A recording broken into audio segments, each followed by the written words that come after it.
mail-order bride hid behind the water tower. The cowboy said, "No man will hurt you again."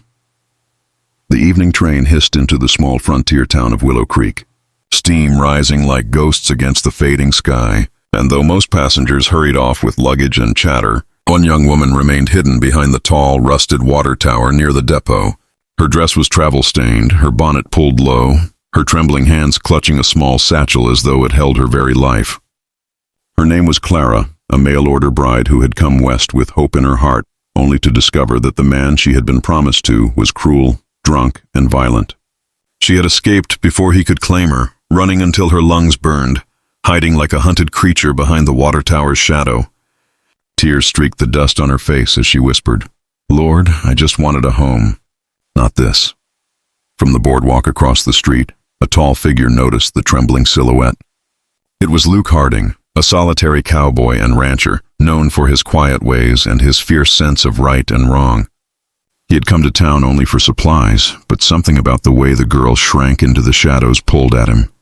He approached slowly, careful not to startle her, his boots crunching softly on the gravel. "Ma'am," he said gently, tipping his hat, "ain't no need to hide from me." "You look like you've been running a long time."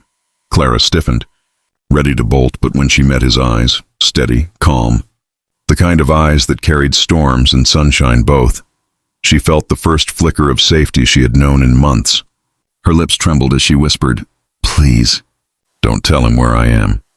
Luke crouched low, his voice dropping to a promise that sounded like a vow. "No man will hurt you again.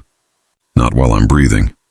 And in that moment, though she didn't yet know his name, Clara's fate shifted.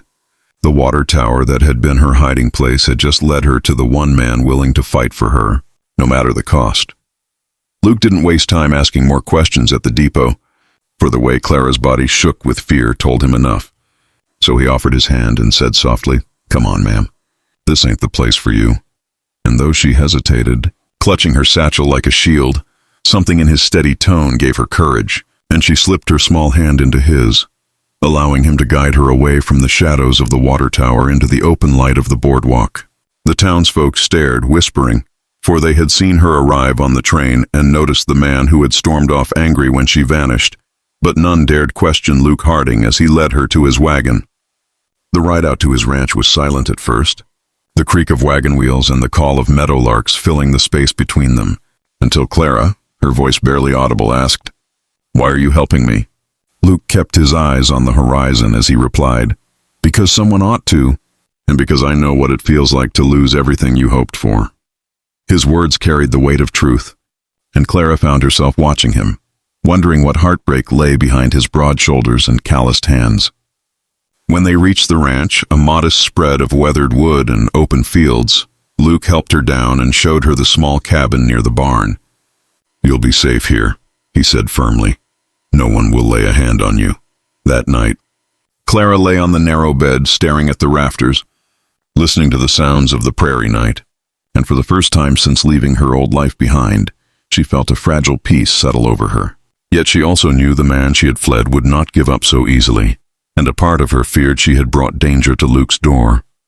Still, when morning came and she found him outside saddling his horse, the sun lighting the resolve in his face, she thought perhaps the Lord had sent her not just refuge, but a protector, and maybe, if her heart dared to hope, something more. The days that followed were a strange mixture of peace and dread for Clara. For at Luke's ranch she found herself doing simple chores she had not done since childhood, feeding chickens, mending torn shirts, even baking bread in the small kitchen while Luke worked the fields. But every time a rider passed on the road, her heart leapt into her throat, fearing it was him, the man who had claimed her through that cursed mail-order promise, the man whose cruel grip still haunted her dreams. And soon enough, word reached them through the blacksmith that a stranger had come back into town, asking questions about a young bride who had vanished off the train. Luke listened with a storm brewing in his eyes, his jaw tight as he said, "Then he'll be coming here sooner or later." And when Clara begged him to send her away so he wouldn't face trouble, Luke only shook his head, the steel in his voice unshakable. "I told you no man will hurt you again, and I meant it." That night, under the stars, Clara confessed more of her story, how her letters had been full of hope, how she had prayed for a kind husband, only to find herself promised to a brute who saw her as property rather than a partner. And as Luke listened, something inside him clenched, not just in anger at her mistreatment, but in recognition of the loneliness that had driven her to risk everything for a new life.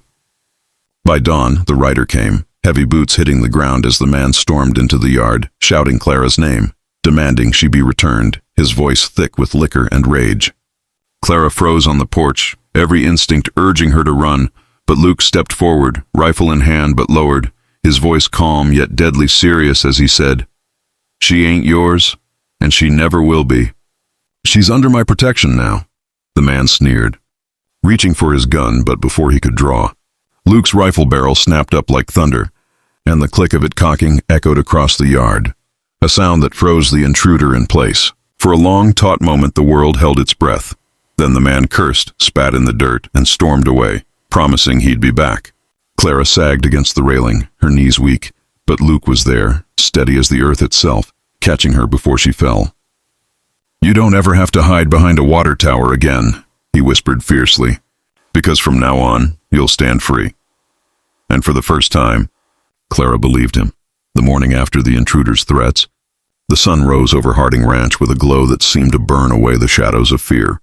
Yet Clara still felt her heart race whenever she heard a horse in the distance. And Luke, though outwardly calm, kept his rifle within reach, his watchful eyes scanning the horizon like a hawk guarding its nest.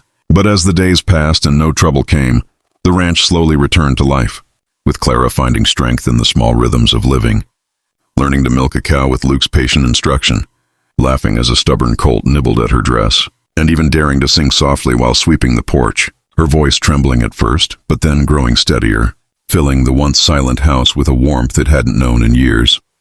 One evening, as the sky turned pink and gold, Luke sat with her on the porch, his hat tipped back, and Clara, gathering courage, whispered, "I thought I came here to be someone's wife, but what I found was a home I never dreamed I'd have."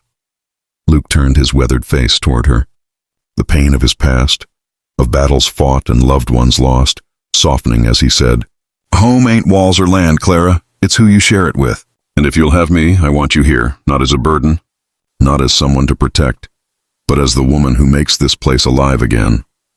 Her breath caught, tears glistening in her eyes as she reached for his rough hand, whispering, "No man will ever make me feel safe again, except you." Their fingers intertwined, sealing a bond stronger than any letter or contract could forge, and when Luke leaned forward to kiss her, it wasn't the claim of ownership she had once feared. It was a promise of love, of partnership, of a life rebuilt from ashes. From that day forward, the townsfolk who once gossiped about the frightened mail-order bride hiding by the water tower now spoke of the woman who had tamed a rancher's loneliness and found her own courage on the open plains. And though trouble might still ride their way, Clara knew she would never face it alone.